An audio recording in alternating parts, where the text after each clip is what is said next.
Hello നമസ്കാരം, എല്ലാവർക്കും വീണ്ടും പുതിയൊരു വീഡിയോയിലേക്ക് സ്വാഗതം. ഇന്ന് ഞാൻ ചെയ്യാൻ പോകുന്ന ഒരു ചിക്കൻ ചെട്ടിനാടു ആണ്.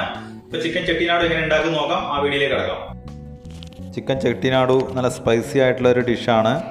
ചെട്ടിനാടു കൂടുതലായി ഉണ്ടാക്കുന്നത് തമിഴ്നാട് സ്റ്റൈലിലാണ്, എങ്കിലും നമുക്ക് കഴിക്കാൻ പറ്റുന്ന ഡിഷാണ്. അപ്പോൾ അതെങ്ങനെ ഉണ്ടാക്കുന്നതും അതിനെന്തൊക്കെ സാധനങ്ങൾ വേണമെന്ന് നോക്കാം. ആദ്യമായി ഒരു പാന് ഒന്ന് ചൂടാക്കി അതിൽ വെളിച്ചെണ്ണ ഒഴിച്ചു കൊടുക്കാം. ഇതിലേക്ക് ആവശ്യമുള്ള സാധനങ്ങൾ ഇഞ്ചി, വെളുത്തുള്ളി, ചെറുതായി അരിഞ്ഞ സവോള, തക്കാളി, ചെറുതായി അരിഞ്ഞ മല്ലിയില, അതുപോലെ പച്ചമുളക്, കറിവേപ്പില. ഇപ്പോൾ പാനിൽ എണ്ണയൊക്കെ ചൂടായി വന്നിട്ടുണ്ട്. അതിലേക്ക് ഇഞ്ചി വെളുത്തുള്ളി ചേർത്ത് കൊടുക്കാം. ഇഞ്ചി വെളുത്തുള്ളി ചേർത്ത് നന്നായി ഒന്ന് സോട്ട് ചെയ്തെടുക്കാം. ഇതിൽ ഗരം മസാല ചേർത്ത് കൊടുക്കാൻ താല്പര്യമുണ്ടെന്നുണ്ടെങ്കിൽ ഫ്ലേവറൊക്കെ ഇഷ്ടമാണെങ്കിൽ അതും ചേർത്ത് കൊടുക്കാവുന്നതാണ്. ഞാനിവിടെ ചെട്ടിനാട് മസാല ചേർക്കുന്നുണ്ട്, അപ്പോൾ അതിലെല്ലാം അടങ്ങിയിട്ടുണ്ട്. അതുകൊണ്ട് ഇവിടെ ഗരം മസാല ചേർത്ത് കൊടുക്കുന്നില്ല. ഇഞ്ചി വെളുത്തുള്ളി സോട്ടായതിന് ശേഷം അതിലേക്ക് സവോള ചേർത്ത് കൊടുത്തിട്ടുണ്ട്. സവോള ഒന്ന് നന്നായി ഒന്ന് സോട്ട് ചെയ്തെടുക്കാം. സവോള സോട്ടായി വന്നിട്ടുണ്ട്. അതിലേക്ക് കറിവേപ്പില ചേർത്ത് കൊടുക്കാം. കറിവേപ്പില ചേർത്ത് ഒന്ന് നന്നായി സോട്ട് ചെയ്തെടുക്കാം. ഇതിലേക്ക് വേണ്ട ചിക്കൻ ചെറു പീസായി കട്ട് ചെയ്ത് കഴുകി വൃത്തിയാക്കി എടുത്ത് വെച്ചിട്ടുണ്ട്. സവോളയൊക്കെ സോട്ടായി വന്നിട്ടുണ്ട്. അതിലേക്ക് മഞ്ഞൾപ്പൊടി ചേർത്ത് കൊടുക്കാം, മല്ലിപ്പൊടി ചേർത്ത് കൊടുക്കാം, മുളക് പൊടി ചേർത്ത് കൊടുക്കാം, കുരുമുളക് പൊടി ചേർത്ത് കൊടുക്കാം. ഞാൻ 1/2 കിലോ ചിക്കൻ്റെ ചെട്ടിനാടാണ് ഉണ്ടാക്കുന്നത്. മസാലകൾ കുറച്ച് മാത്രമേ ചേർത്ത് കൊടുത്തിട്ടുള്ളൂ. ഇതിലേക്ക് ചെട്ടിനാട് മസാല ചേർത്ത് കൊടുക്കുന്നതാണ്. അതുപോലെ ചെറുതായി അരിഞ്ഞ തക്കാളി, പച്ചമുളക് ചേർത്ത് കൊടുക്കുന്നുണ്ട്. മല്ലിയില ഫിനിഷിങ് ടൈമിൽ ചേർത്ത് കൊടുത്താലും ഓക്കെയാണ്. ഞാനിപ്പോൾ ഇവിടെ ചേർത്ത് കൊടുക്കുന്നേ ഉള്ളൂ. അപ്പോൾ അതൊന്ന് നന്നായി സോട്ട് എടുക്കാം.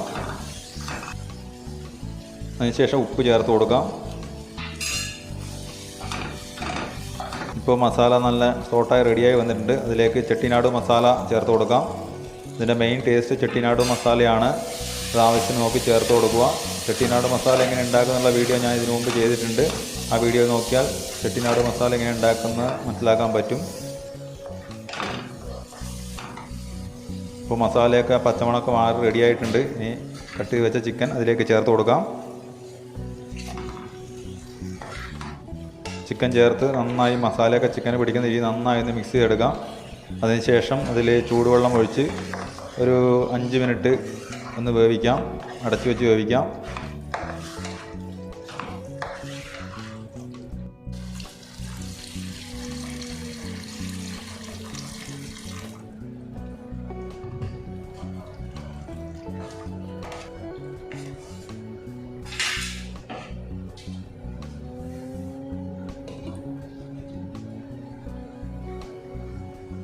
ഏകദേശം ഒരു 5 മുതൽ 7 മിനിറ്റ് വരെ വേവിച്ചിട്ടുണ്ട്.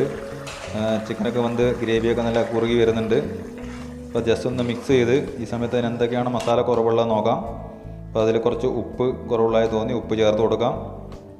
ശേഷം നന്നായി ഒന്ന് മിക്സ് ചെയ്തിട്ട് വീണ്ടും ഒരു 5 മിനിറ്റ് കൂടി വേവിക്കാം. അപ്പോൾ ഏകദേശം ചിക്കനൊക്കെ വന്നിട്ടുണ്ട്. പക്ഷെ ഒന്നുകൂടി ഗ്രേവിയൊക്കെ ഒന്ന് കുറുകി വരുന്ന പരുവത്തിൽ നമുക്കൊന്ന് കുറുക്കിയെടുക്കാം.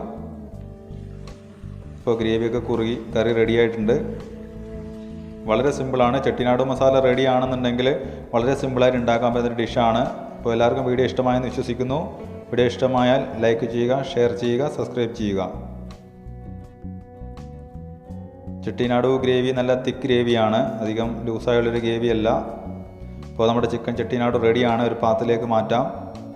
അപ്പോൾ ഇത് പൊറോട്ടയ്ക്കായാലും ചോറിനൊക്കെ ആയാലും ദോശയ്ക്കായാലും ഒക്കെ കഴിക്കാൻ പറ്റുന്ന ഡിഷാണ് ചെട്ടിനാട്. അപ്പോൾ ഇതെല്ലാവരും ഒന്ന് ട്രൈ ചെയ്ത് നോക്കുക. അപ്പോൾ വീണ്ടും ഓർമ്മിപ്പിക്കുന്നു, വീഡിയോ ഇഷ്ടമായാൽ ലൈക്ക് ചെയ്യുക, ഷെയർ ചെയ്യുക, സബ്സ്ക്രൈബ് ചെയ്യുക. വീണ്ടും പുതിയൊരു വീഡിയോയുമായി നമുക്ക് കാണാം. അതുവരെ എല്ലാവർക്കും ബൈ ബൈ. വീഡിയോയെക്കുറിച്ചുള്ള നിങ്ങളുടെ അഭിപ്രായങ്ങൾ കമൻറ്റായി രേഖപ്പെടുത്തുക.